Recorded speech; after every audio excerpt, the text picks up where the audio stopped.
أيها الناس اعبدوا ربكم الذي خلقكم والذين من قبلكم لعلكم تتقون الذي جعل لكم الأرض فراشا والسماء بناء وأنزل من السماء ماء فأخرج به من الثمرات رزقا لكم فلا تجعلوا لله أندادا وأنتم تعلمون وإن كنتم في ريب مما نزلنا على عبدنا فأتوا بسورة من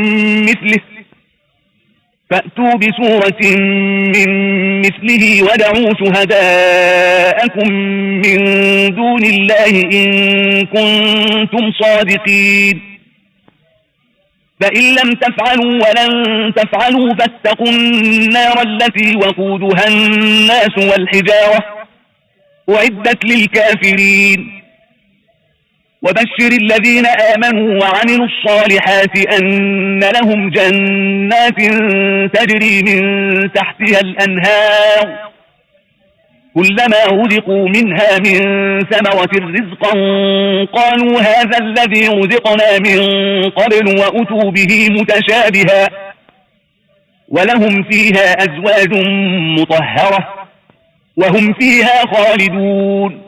மனிதர்களே, நீங்கள் உங்களையும் உங்களுக்கு முன் இருந்தோரையும் படைத்த உங்கள் இறைவனையே வணங்குங்கள். அதனால் நீங்கள் இறையச்சமும் தூய்மையும் உடையோராகலாம். அந்த இறைவனே உங்களுக்காக பூமியை விரிப்பாகவும் வானத்தை விதானமாகவும் அமைத்து வானத்தினின்றும் மழை பொழியச் செய்து அதனின்று உங்கள் உணவிற்காக கனிவர்க்கங்களை வெளிவரச் செய்கிறார். இந்த உண்மையெல்லாம் நீங்கள் அறிந்து கொண்டே இருக்கும் நிலையில் அவனுக்கு எவரையும் இணையாக்காதீர்கள்.